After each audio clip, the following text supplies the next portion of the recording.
Hello friends, in this session we are going to talk about conversation. The last topic that we had taken up was on speaking skills, and conversation obviously is a more holistic context within which speaking is a subset and listening is the other subset, and the entire interaction process is something which we are taking into account when we are talking about conversation. We are also taking into account the ambience. We are also taking into account non-verbal communication and a number of other things. So, what I would like to do is start off by outlining the various things that we are going to do together. So, we will be talking about the series of activities, at least 3 different activities that I will try to design in some way which I can share with you. We will talk a little about silence. Silence is relevant in the context of let us say conversations that take place. In fact, when I talk about silence, I will show you an interesting graph which long time back one of my students shared with me, and that also probably will give us insights into the way we converse. We will talk about the details of the processes involved in conversation. We will talk about different kinds of masks that we wear when we interact with people, contexts, and then we will sum up the entire thing. So, now let us imagine the first activity. Now, you see that we are in a situation where I would not be able to actually do an activity with you. I can definitely identify links, and I will definitely share them on the discussion forum, where you can go to those places and see how people converse when we take into consideration an activity like this. When 2 people are standing back to back, the focus is, it is pretty awkward. Let me share with you. When you realize that you can just turn around and have a look at one another, the tendency to turn and look behind you is very strong. I have found that with my students. But the idea is that when you are doing that, you suddenly realize that you are using your hands, you are using your facial expressions, and the other person is actually not able to see that. So, what it basically means is that you turn around and you look at your friend and you start conversing. You say the same thing all over again, and you find that a lot more information is available.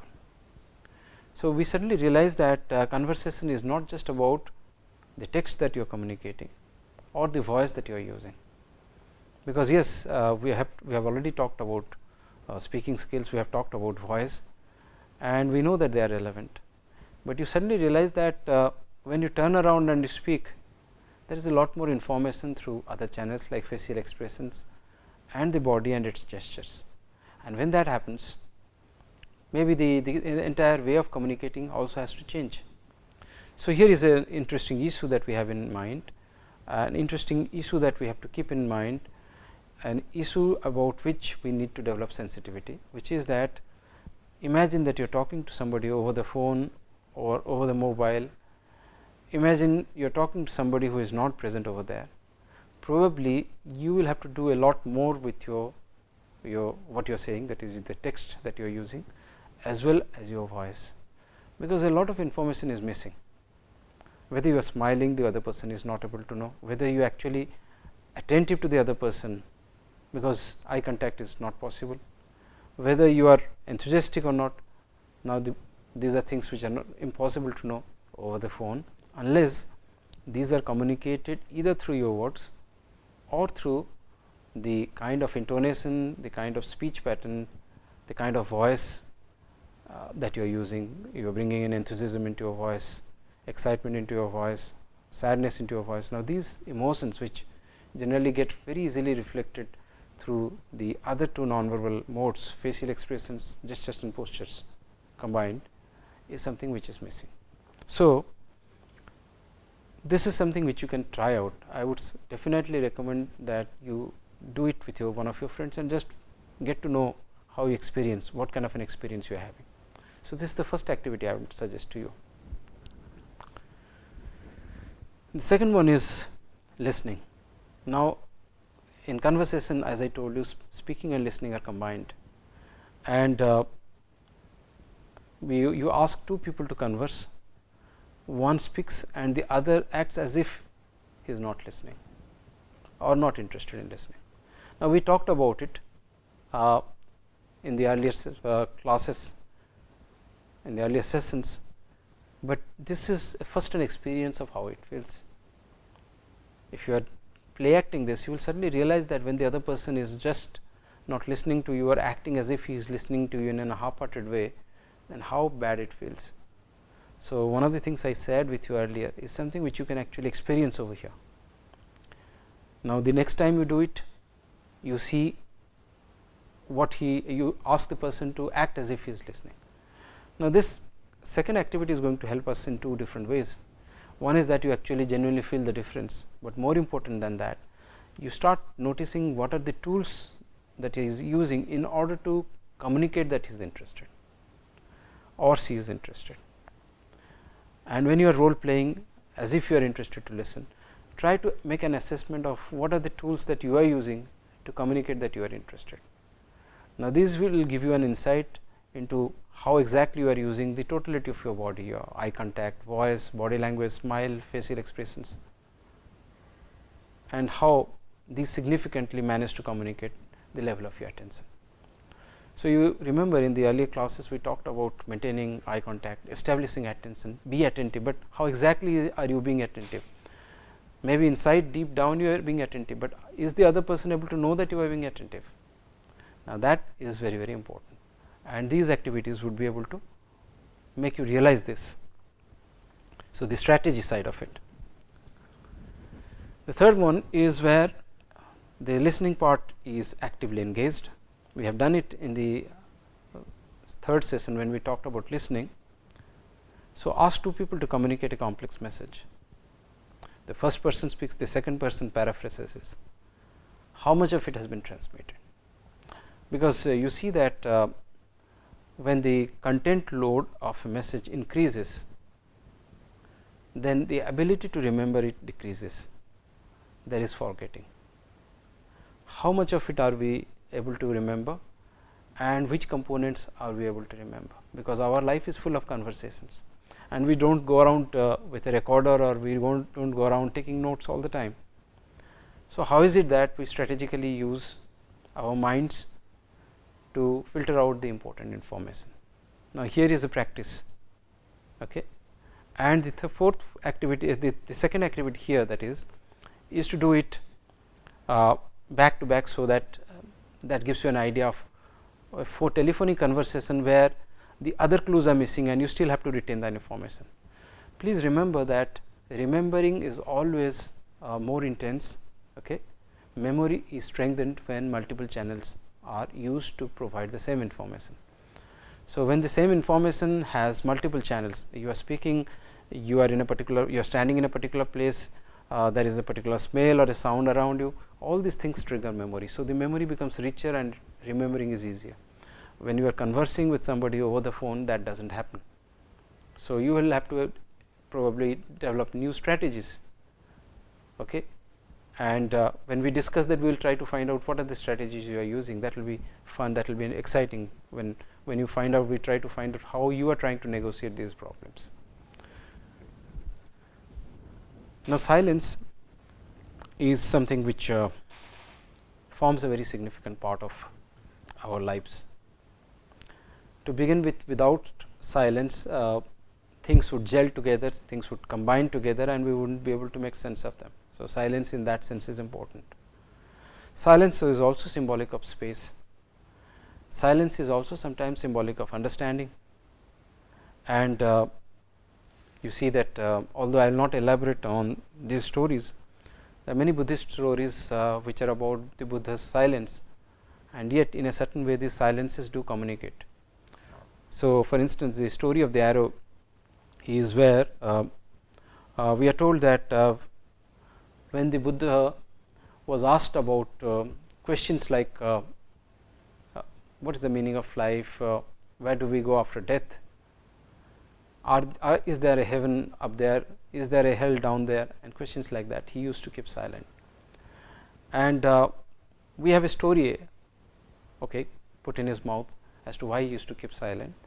and the Lord would say that if somebody puts an arrow into your body, what are you going to do? Are you going to take out the arrow, or are you going to ask from which direction did the arrow come? Does the arrow have 3 feathers or 5 feathers? Does it have a metal head? Is it straight or is it arched? You are not going to ask these questions. So, life as it is full of suffering. We have a lot of difficulties, and our primary purpose is to how to extract ourselves from these difficulties and from this suffering, rather than asking whether after death there is another life, what kind of rewards we might possibly have, because this life, this suffering is what we are immediately concerned with. So, it was in these circumstances we have cases of silence. So, the reason I brought in silence here in this particular context is to make you realize that silence plays a very important in conversation. Silence does manage to communicate. Silence creates a certain degree of significance or importance about a particular thing, and you can make use of silence in many strategic ways. One of them was the way the Buddha used silence for a certain period of time in order to bewilder the people, and then to give a parable as a response after a break, after the silence, in order to make his case much more meaningfully, much more powerfully. So, that is one of the things I am just sharing with you. I do not know how you are going to use silence, but that can always be used by you in very, very meaningful ways in conversation. Of course, silence is very often a way of saying that you are angry with somebody, but well, that is not the only way. Silence is a way of understanding, as we have realized in the context of listening skills. But think of other imaginative ways that silence can be used, and share it with us when you discuss over the forum. Now, the other thing I would like to make is by way of an illustration as to the possibility of silence or lack of silence when we actually converse. So, as I told you a little earlier, one of my students a long time back showed me 3 graphs, and I would like to share these 3 graphs with you. I believe initially they would look fairly dense and complicated, but at some point of time probably you would be able to make sense of it, as I was able to make sense of it when I saw it being drawn by one of my students.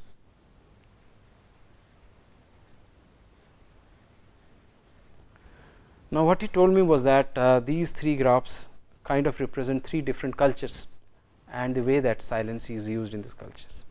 The first one, let us say, is an American culture, where this part shows one person speaking and this part shows the other person speaking. So, if this is A and this is B, this is a conversation going on. There is no silence in between, but there is just a small break. The moment somebody stops communicating, the other person starts communicating. The second one is an example of the Japanese way of communicating, where you see that the first person speaks, this is followed by the second person speaking after a pause, and here is the silence part of it. Okay. So, silence plays a very significant role over here, and so the conversation continues, and this is the Indian way of speaking, where you find that both the people are speaking at the same time. So, the conversation is not really conversation, it is a kind of a noise, because everybody is trying to speak at the same point of time. So, there is no scope for even a pause, forget about silence. So, this is a very humorous way of looking at the way that conversations also take place in different cultures. Even within the Indian culture, there are different communities which converse in different ways. This is just to make you aware of cultural differences and the role that silence, pauses, or the lack of pauses play in these different cultures. Because when we are talking about conversation, one of the important things is the culture within which the conversation is taking place. Now, you see that what is conversation? Probably this is such a simple, silly question that we may not be interested to find the answer to this question, but we are talking about either 2 people or more than 2 people who are speaking with one another, and trying to maybe communicate. That is a conversation. And when we are talking about a conversation, I can go back to one of the small anecdotes or episodes of my meeting a senior friend with whom I worked a long time back after a period of 8 years. Now, this was a conversation which probably to a certain extent was a one-sided conversation in a certain way, because he was talking about his frustrations, what his son was doing, what he was not doing, and a wide range of things. But you find that probably went on speaking for 20 minutes and I had to wait, and at various points of time I was probably to a certain extent following the various things I have already shared with you, and maybe in some cases I was not, but mostly I was the listener over there. And at the end of it, you see that he turned around and got down to thinking about what I had to share with him. I had to share with him something related to the sponsorship of an event for some of my students, and I did not raise it directly, but when towards the end of the conversation, we had a conversation, and he was curious to know if I had come for any specific reason other than the fact that we knew one another. And then when I put it casually, it kind of clicked, and he had absolutely no hesitations about it. So, one of the lessons that I learned was that this patience and the relegating of an important thing to a non-important quarter in the context of sharing personal things, because their primacy was given to the fact that we were talking at a very personal level, and we were talking about something which was very serious or of deep concern to him, probably made him realize that whatever I had to share, which I did not directly share until he finally asked when I was leaving, was also of some value, and so he gave it a significant amount of value. So, this is the kind of lesson I learned from there, that sometimes patience, a little bit of circumspection, a little bit of care and understanding can go a long way in having a very significant, meaningful interpersonal communication, as in the context of conversation. Now, processes involved, I told you about the various processes involved a little earlier. Now, we will talk about them in detail. Listening, we have already elaborated on that. Okay. We are listening obviously for the text, the language that somebody is speaking. We are listening for the style, the listening for the tone that we have already highlighted to a significant extent in the earlier sessions that we have had together. Now, we are talking about speaking. In the context of speaking, again in the earlier lecture as well as here, I have told you that the language that you speak in is very significant. By language, I do not mean the etiquettes that you follow exactly, but what I mean to communicate is the language should communicate certain things like politeness, concern, understanding, desire to share, interest, and a few other such things. So, the things that you say should obviously make these senses, communicate these to the other person. Style, again when we talked about voice, we talked about style in a certain way, and style is a very distinctive individual component, but it is to be considered. Some people have what can be considered bad styles, lack of poor intonation, lack of pauses, speaking very fast, speaking in a monotone. Now, these are some of the things which can be barriers to effective communication and conversation and need to be taken care of. Tone of voice is something which we have already highlighted earlier, so I will not go into it, but there are a few other processes involved, and this is the one which I will touch upon in a slightly elaborate way. We talked about the earlier things in much greater degree of detail, and when we are talking about body language in the context of conversation, probably it is important to highlight some of these issues. Now, what I am going to do is I will be sharing some slides with you, and you please check them up when we are looking at the discussion forum, and with the material that I will be sharing with you, look up the links which deal with these concepts of distance, territory, eye contact, facial expression, gestures and postures. Now, we will start from the bottom, because the the ones at the bottom are easier to understand. Postures you take up can be of various kinds. You can take up an arrogant posture, you can take up a submissive posture, you can do all these things. Gestures, you can point to somebody, or you can fold your hands behind you, and you can rub your chin, or you can scratch your head, you can do all kinds of things. So, gestures again play a significant role in what you are doing, or you immediately fold your hands in front of you like this. All these things do manage to communicate a sense of intimacy or distance, and we will be dealing with these in detail. First of all, when I show those pictures to you, you download those pictures, have a look and look at those pictures and try to interpret what they mean. That can be, of course, be in the form of a survey. Probably we will do it in the form of a survey, so that we can get you generic responses, how Indians in general feel about those postures, what do they communicate. Same with this, the same is the case with facial expressions, about which will it's very obvious that facial expressions do communicate significantly. We will just try to find out how well you understand facial expressions when we detail out and do facial expressions in a separate class, but gestures and conversation in the conversational context we will be doing it probably in this particular session. So, you can go to the link and click the quiz and do a very short quiz which is about gestures. Eye contact is something which has been highlighted earlier, but the other two areas need to be highlighted: territory and distance. Friends, you feel that animals have territories, but human beings are also equally sensitive about the concept of territory, and we are very sensitive to the concept of territory throughout our lives, and these concepts are relative and keep on changing. For instance, if I have a pen inside my pocket and somebody who does not know me, let us say, tries to pick up this pen, now this is a very offensive kind of a situation, because the pocket happens to be my territory, and it is only an intimate friend that can access this territory and not anybody else, or maybe a family member, maybe my daughter, but nobody else should be touching that. It is an offensive gesture. When we are conversing, we need a certain amount of space also. So, distance, territory, these are linked with one another, and in a very interesting small study I did informally with my students, I found that when two strangers are conversing, and if they happen to be men, then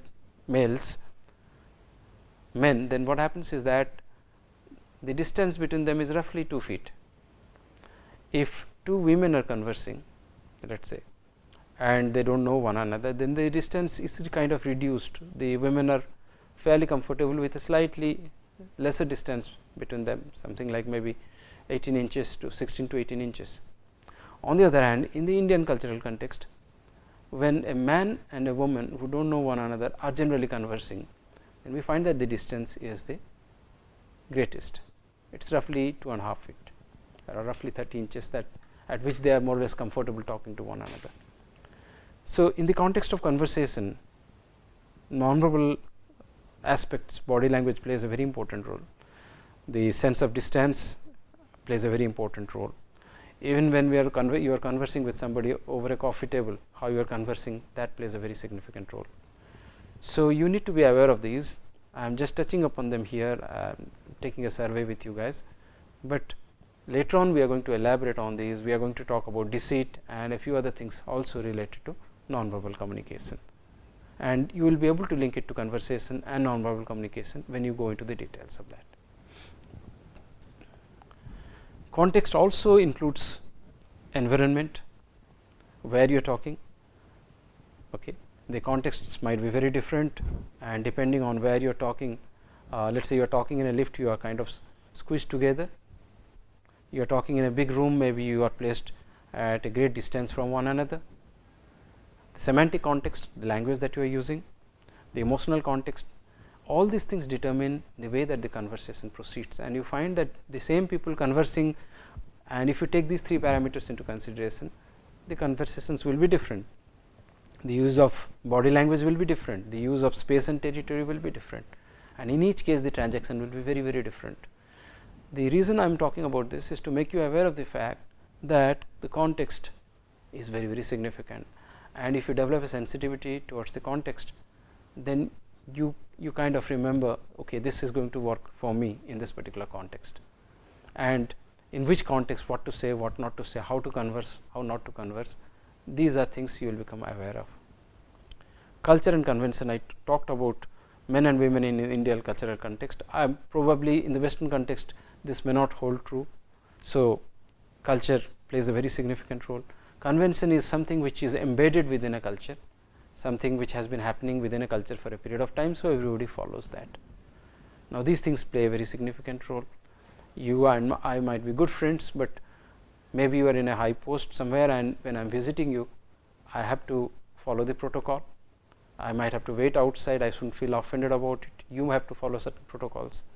So in various contexts, even intimate friends have to behave in different ways. Maybe in a meeting, back home they are patting one another's back, but inside a meeting, inside a hall, when they are having a meeting, they are talking very formally, they are speaking formally, they are addressing one another very formally. So these things have to be taken into consideration, and we need to be aware of them.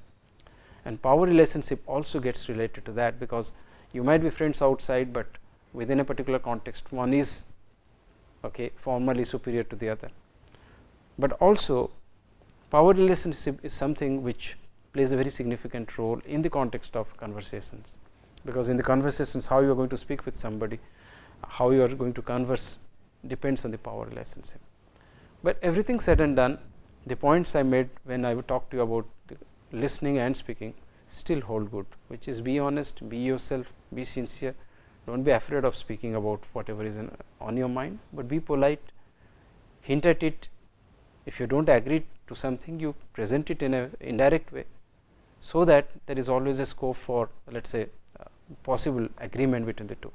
Now these are issues which start off with conversation, but which probably get linked to other areas like negotiation, persuasion, conflict management, and these are some of the things which Professor V. N. Giri and Professor Suar will be taking up at a later point of time, but I am just making you aware of them in this particular context.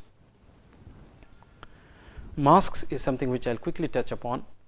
The moment we start talking in different situations, we start playing different roles. For instance, I am the same person, but the way I would talk with my wife, the way I would talk with my daughter, the way I would talk with my friend, very old friend, maybe a childhood friend, the way I would talk with my boss, these would be very different. So obviously you might say that one of the analogies you use, obviously it's not a mask really, but it's just an analogy to say that, or you can say role playing or whatever you call it. In different kinds of circumstances, with different kind of people, we converse in different ways, and this awareness is very important, because the sensitivity to understanding that conversations would be very different, our ways of speaking would be very different to different kinds of people, is very relevant for the situation where soft skills are very important. So here are some examples, you can try them out yourselves, and you find that each time you are taking up a different role, you are behaving in a very different way. You will find that it is automatically happening, and you will realize that we switch these roles very easily, very quickly, and if you are not doing that, then probably we need to do that as well. We need to hold on to our beliefs and all that, but our behavior patterns would be either formal or informal.